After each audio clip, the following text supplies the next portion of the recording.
Taigi labas vakaras ar diena. Tai kaip aš pasigaminau namų serverį 10 gigabitų per sekundę. Taigi yra toks kompas mažas Lenovo 920X. Yra ir Q ir X identiškai vienodi. Tai va, tarp jų skirtumas yra toks, kad pas abu dedasi SATA diskas arba galima įdėti kažką tai į PCIe jungti. Taigi šituo atveju yra 10 gigabitų korta. O dar jie skiriasi, kad Q modelis turi tik taisai vieną SSD diską, o X modelis turi du. Va, 1, 2. Q modelis turi tik tiesiog vienas SSD, o čia yra tuščia. Matosi, kad nėra kontaktų. Tiesiog.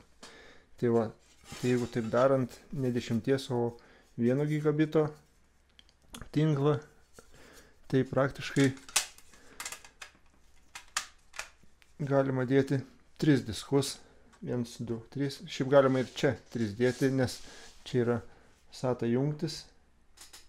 Neįeina su tokiu šleifu, galima iš išorės tiesiog priklijuoti tą diską prie korpuso viršaus. Tai va, 10 gigabitų korta.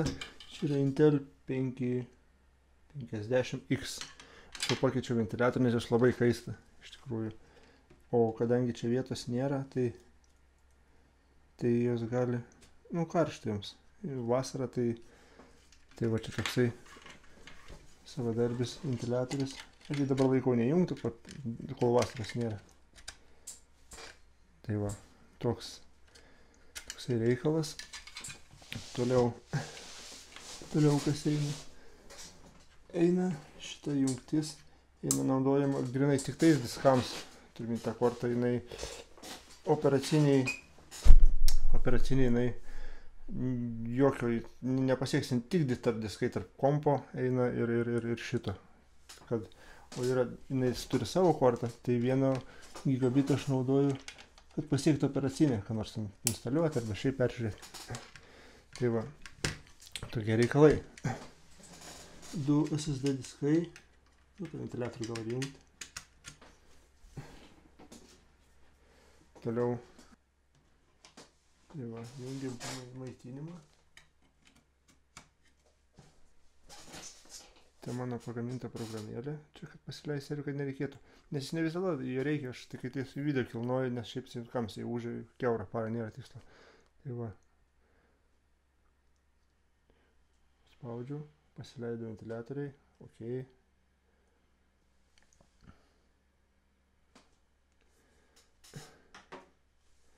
Va, galima uždaryti.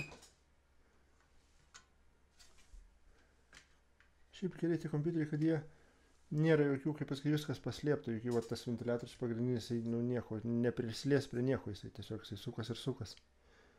Tai va, turiu dar tokį mažą buvau pasidaręs, iš visi tokį mažiuką, tiesiog čia pridėjęs. Šiaip iš bėdos tos tinklo kortos jos gali kaisti iki 70 laipsnių, bet turiu menį, 7 laipsnių ir tokiam korpuse, tai čia jau plus dar dadėti vasarą, dar 10 laipsnių 30 šilumos, tai jos jau ant kritinės ribos veiks, turiu menį, šiaip, nėra sveika. Kaip, veiks, bet jas karštėjant gali nusimesti greitai, kad neperkaitinėt, tai žodžiu toksai. Nieko nepadarys, čia mažas daiktas, ką žinau, kokio dydžio, tai čia iš vis papalį ranką, tai koks šitie yra tas kompas. Ir lėkštės dydžio ir tai, kad lėkštė didesnė. Taigi, toliau kas eina. Eina tas kabelis greitasis. Čia jau yra 7 kartos kabelis. Jis eina į Thunderbolt adapterį. Tai va, jis jau Thunderbolt jungtis yra, eina į kompą. Ir čia jau yra kaip kompo dalis. Čia nėra išorinė, kaip pasakyti, tinklo korta. Čia yra kaip kompo dalis.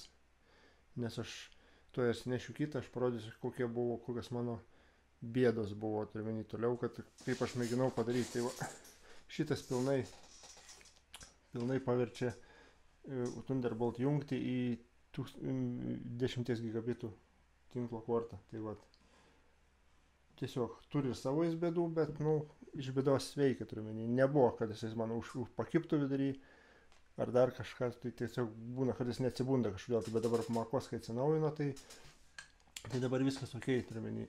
Jungis pasileidžia ir viso. Nu, kokios bėdos buvo. Aš tą kompą pirkau, jis irgi buvo serveris, tiesiog jis kitam, kad nebuvo naudojamas tas žmogus. Tai pirkau su Mellanox tinklo kortą. Tai jaučiau kitokiom linktim jau serveriniam. Ir vat galvoju, kaip bus puiku. Gatau nusipirsiu kabelį. Jie nebrangus yra tie kabeliai. Ir galvoju, vienoj pusėje nusipirsiu keitiklį ir man veiks. Nusipirkau keitiklį, kuris paverčia, nu, tiesiog antras galas toksai ir paprasta. Ir vat nevelnio. Tos tinklo kortos, jos priima tik tai savo, tas antgalius. Arba labai jau turi žiūrėti. Tai žodžiu, jeigu galvojat kažką tokio, tai labai neapsimoka. Arba tinklo korta turi būti ne Mellanox, o kokia nors kita. Arba turi jau pusę interneto perskaityti, kurios tinka, nes tai tinklo kortai tinka tik jos antgaliai. Kurie, jeigu tinklo kortą naudota, kainuoja ten 20-30 eurų, vienas antgalis kainuoja 35 eurų, nu tai va prašau. Ir plus papildomas bėdos, gal dar kitam gali, nes tai va toksai buvo, kaip sakyt, feilas, nu bet čia jau nieko nepadarysi, gyveni ir mokasi. Paskiau galvojau, aš kitaip. Galvoju, va yra USB tinklo korta, 5 gigabitų yra. Ir galvoju, užteks. Nu, okei, bus okei, nevelnio, o šitą ant Mako neveikia. Tai nėra driverio, jinai veikia tik 1000, tai yra 1 gigabito ir viskas. In 5 nepasiekia niekaip. Tai nėra driverio ir nėra jokio sprendimo visiškai. Tai va, irgi toks dabar bereikalingas daiktas, nežinau kur įdėti. Tai nieko nesigauna. Tai va, ant Galekovo reikėjo pirkti tą. Jisai paverčia tinklo signalą į suprantamą kompui ir veikia visų gazų. Testus parodysiu. Tai va. Taigi, kas dar? Kuom gerai ta tinklo korta, jin turi dvi išėjimus, turiu menį, galima šiam panaudoti, nes dabar jie veikia iš vis atskirais potinkliais, turiu menį. Tas tinklas, kur eina, jis eina į routerį, kad pas serveris, jeigu reikėtų pasiekti internetą, bet kas yra duomenys, jis nepasiekia per šitą kabelį, tiesiog jisai yra tik operacinės valdymui, ten update'ams, tokiems ir instaliacijams, o kas yra diskuose, jis tik tais veikia ant tuos, jie kaip gaunasi kaip namas ir skirtingose aukštose, jie viens su kitu visiškai nieko bendro neturi. Tai va, kiek mėginau, kiek skaičiau ir vis prie to paties arba tokį pirkti. Nu, aišku, kiti dabar naujieji Makai turi, apskritai jie turi 10 gigabitų kortas jau kur integruotas į patį, tai nebereikia to adapterio. Jis ganėtinai brangus yra. O ką minėjau dėl dar disko dadėti, tai va yra.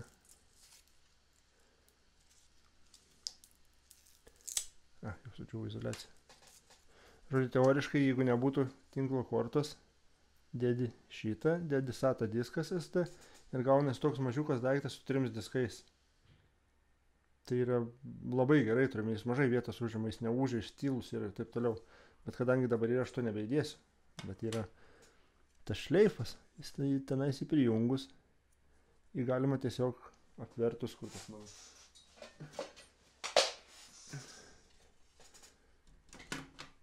Čia aišku, ką nors pridirbus, padarius skylę tą šleifą į vidų ir tiesiog SATA prikliuoti. Visio.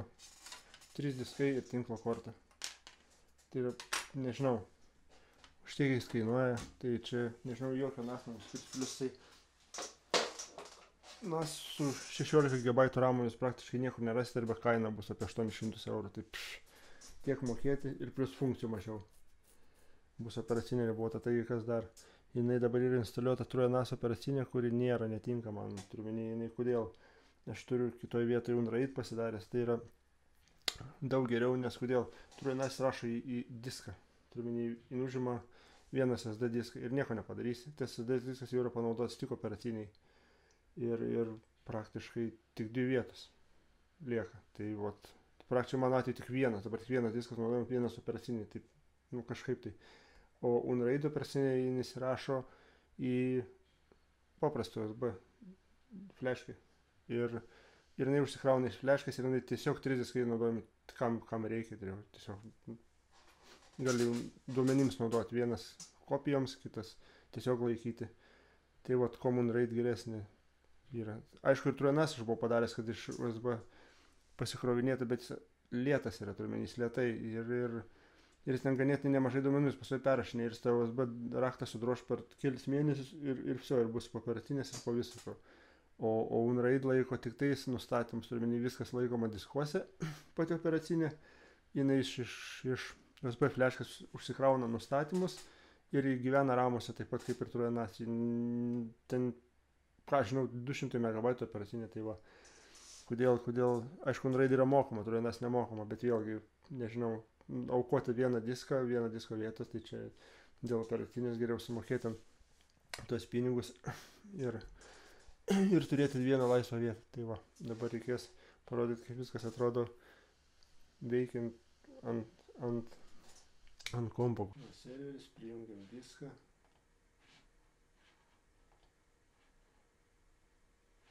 Va, atsirado diskas.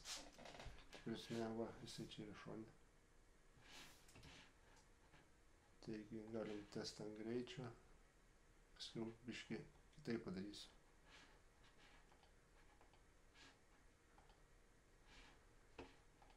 Ką rodo? Nu va, taip ir rodo. Aišku, čia yra tiesioginis greitis, čia realiai nebus per SMB, tiek nebus. Nu, bet jau labai netoli. Nu, dabar atgal. Štai įsijungsiu prie ekrano, tai kad mėginsiu video montuoti grinai per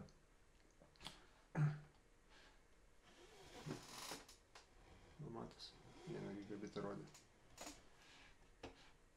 Montuoti video tiesiog kiek naudos srautą. Prasme, kiek reikia montavimo video srauto, tai čia 10 yra daugiau negu nežinau, 3 sykius mažiau reikia.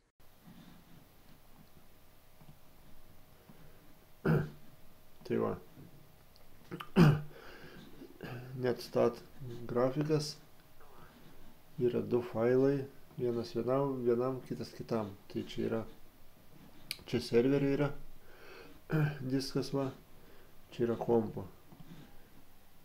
Galim pasileisti matuoklę, turiu čia pats pasigaminęs aš savo, čia rodo greitį, kiek perkelia. Nu. Važiuojam. 300, 500, 600, 700. Nu, va, matos kaip kelia. Baigėsi. Varim pauzę. Dabar tą reikia ištrinti. Nes kartuosis. Dabar bus 20 GB. Nu, važiuojam. 1 GB ir va, 800.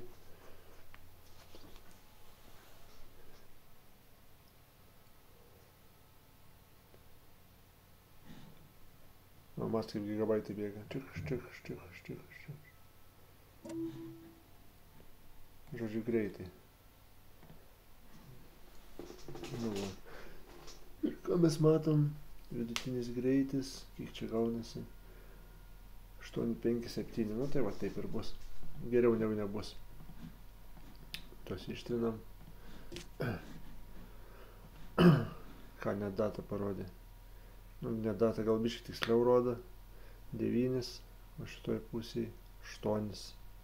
Nu tai va. Čia ta 20 kai kėlė, tai 9 vidurkis.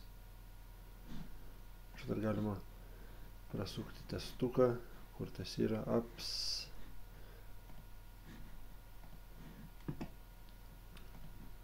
Bet čia jau, žinot, toksai.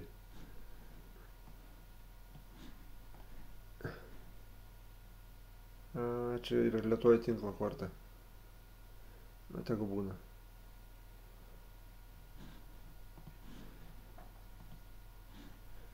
Greitai paspaudžiam. Nu, visai kitas reikalas. Tai jau baigia matuoti.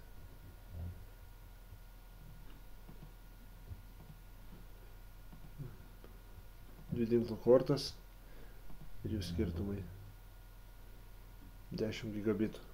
Tai va čia, kad pasidariau tam, kad nenaudoti, nedrožti Mako kietojo disko. Tai jisai viską, ką aš video prifilmuoju, ten daug tų gigabaitų būna, žiauriai daug. Tai viską keliu tenais. Ir iš tenais viską montuoju, turminėjai, to greičio pilnai užtenka. Montavimui net nenaudojate, Makas kaip procesorius veikia, apdirbinėja ir viskas. O visa informacija tenais būna, tai va, tiek žinių. Ačiū žiūrėjusiems. Visą.